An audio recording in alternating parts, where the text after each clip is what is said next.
Well, if you two are ready, let's round up some shop tools and get to work. Can we start with the chisel? Sure.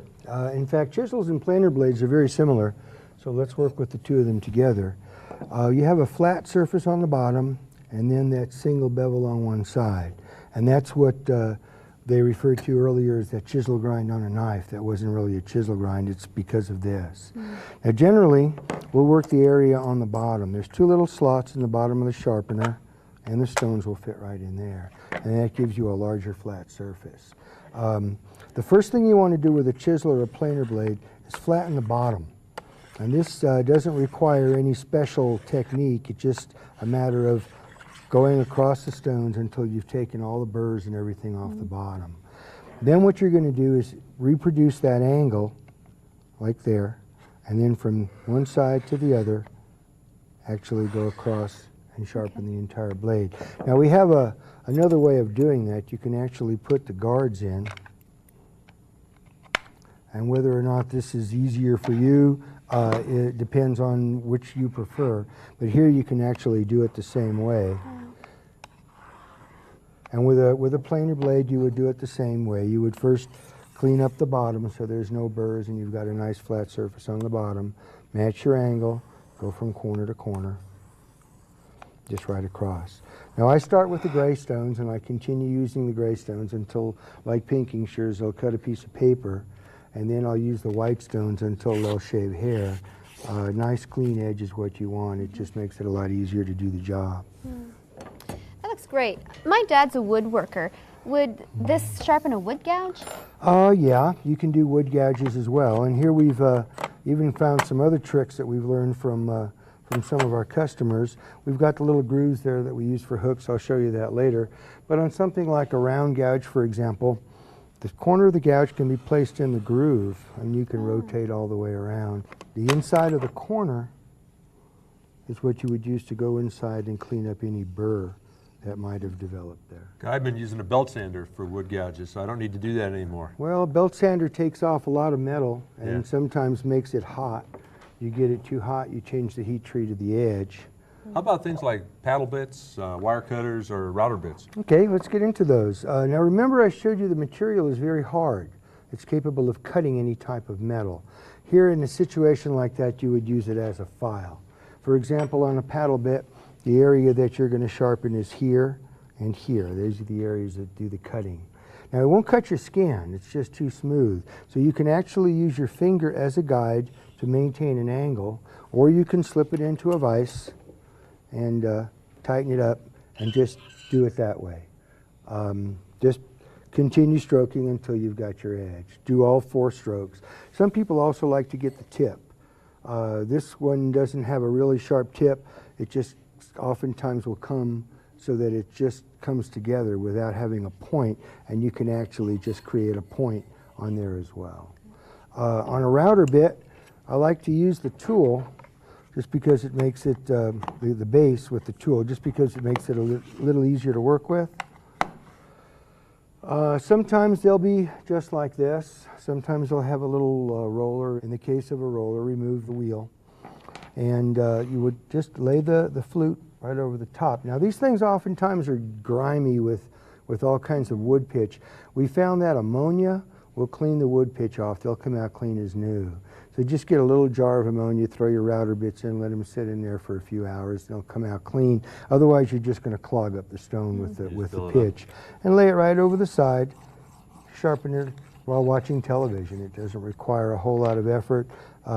Just lay the flute right over the side of the stone, keep it flat, and go back and forth. Actually, you would do both sides. How about something like screwdrivers? Screwdrivers, well, screwdrivers don't need to be sharpened, but what happens is that when you're working with screws, oftentimes they'll bend or they'll lose their shape. They just change. And again, using your vise, lock them into position, and using the tool as a file, just get right inside the groove and clean off all the burrs that are built up inside. With a flat edge screwdriver, the same method works, but you're not trying to get inside the Phillips part of the burr. You're just trying to, again, clean up the area here. So just flat across the top is all you're after. Oh, okay. And just continue to do that until it's the shape that you want. Hey, Sal, the screwdrivers look great. Now I won't have to throw them away for another 5 years. Okay, now I have another one for you, Sal. Well, you mentioned wire cutters as well. Let me okay. get those as well. Here again, you've got a very hard stone, you've got a very hard piece of steel, but the stone is harder. The area that you're going to sharpen is inside here and inside here, the same as you'd use for a cuticle nipper, for example. By using your finger as a guide, it's possible to maintain a consistent angle because it won't cut your skin. And you want to make it sharp enough to cut a piece of paper. Hey, Sal, the other day I was at my dentist's and he was telling me he was looking for a better way to sharpen his dental tools. I told him that I would be working with you in the sharp maker, and he was wondering if the sharp maker would be able to sharpen dental tools. Yes, actually we sell quite a few ceramic stones to dentists. They're not always in this shape. We have a variety of different shapes that we produce, but with your dental tools, you're going to be using the stone as a file, and you're going to be using your finger as a guide, so that you would set the angle and your finger in position and just go down the stone. It's better to go just in one direction, leading with the cutting edge, because you're less likely to be rocking it than if you go back and forth. Any of the surfaces will work. Some dentists prefer the fine stone, some dentists prefer the coarse stone, so they'll actually have to try both to see. A chisel would be that way, something, or a scaler, something like an Explorer, you would use the little groove in the side of the stone and just handheld and rotate. Okay. You want to get as much a rotation as you can all the way around. These are used for exploring, and so they're not really poking and scraping so much as they are just checking out things. Sal, if we're doing pointed tools like this, can we do awls, darts, needles? Yeah, and I've got some examples here. There I prefer to use the base because, again, we're looking for consistency, and by using the hole there, for example, with a dart, you can keep it straight up and down just like you do with a knife as you rotate it. And that will give you a nice concentric point. And every time you go back, it'll be consistent. The same would apply to an awl. Just make sure to rotate it as you sharpen it, and you'll get a nice clean edge. Now, this is a carbide scribe, but remember the stone is harder than carbide, and you can actually sharpen your carbide scribes using the same method. Now, you have some oddball items on here like clippers, potato peeler, cuticle clippers.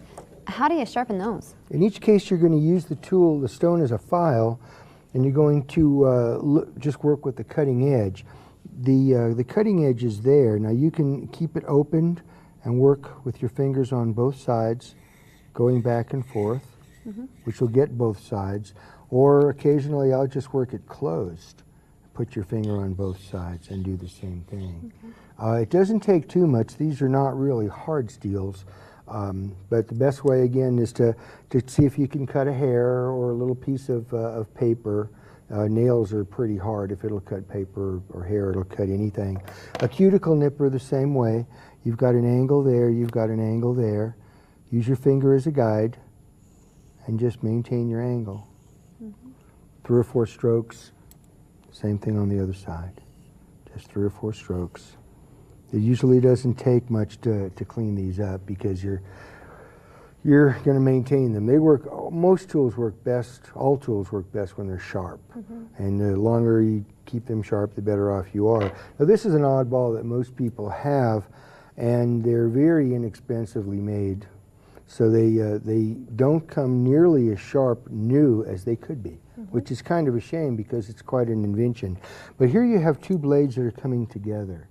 They're ground from the top, and that's usually where they stop. So more often than not, there's a little burr on the inside. So the first thing you want to do is get the stone up on the inside and just go back and forth like that about 5 or 6 times, and that'll cut off the burr. And then just holding it like you were peeling a carrot from the heel to the tip, just sharpens both sides at the same time. And they get very sharp. You'll feel the difference right away. It's a great tool. It's a shame they don't really take them to the limit. Sal, it looks like the sharp maker can just about sharpen anything we ever want. Yeah, we've learned a lot today. You want to do the hooks? Sure. That'd be great. Okay, there's different kinds of hooks. The very large hooks that they're using for deep sea fishing have a cutting edge here as well as the point. And so getting in there and actually creating a sharp edge here is part of what you're looking for. The point itself is done in the little groove in the stone, and that can be just back and forth. Okay. Now if you're working with a very small hook, fly hook or something like this, the groove is actually too large to create the kind of a point you're looking for. So you put the two stones together, and then right in the area between the two stones, that's where you'll sharpen that. They come down to infinity, and you'll get a very, very sharp point. Great. So Sal, what about the care and feeding of the sharp maker? How do you clean it? Well, it doesn't require a lot of maintenance. There's not much that you can do to it. You're putting steel into the stone while you're sharpening. The only real maintenance is to remove the steel from the stones. Come here, I'll show you what I mean. The gray ones will hold a lot more steel than the white ones. I usually wash these when they're starting to get my hands dirty. And the method for washing the two of them is the same. Get a little scouring pad that you would use to scour your pots and pans or your dishes. Any type will work. Little cleanser, abrasive cleanser, again, any type will work, and just simply scrub back and forth until the steel comes out. You can also put them in a dishwasher. You can put them in an autoclave. You can put them in an ultrasonic. That's what the dentists use. Anything that will clean the steel out will work. And just a cleaning and rinse them out, dry them, and go right back to your sharpening. That's the only maintenance required. No oil or water when you're using them, so it's a nice clean system. Great. Let me show you how to put this thing back together. The little slots on the side of the bottom are for one set of stones. They just snap in. And then the safety guards drop right in that little groove on the top. The core stones go in on top of the safety guard. And the lid holds it all together. Nice and easy.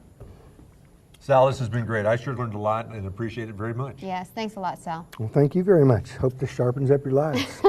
Thanks. Remember, you can use this video and the instruction book together or separately to guide you through the steps needed to sharpen whatever you need sharpened.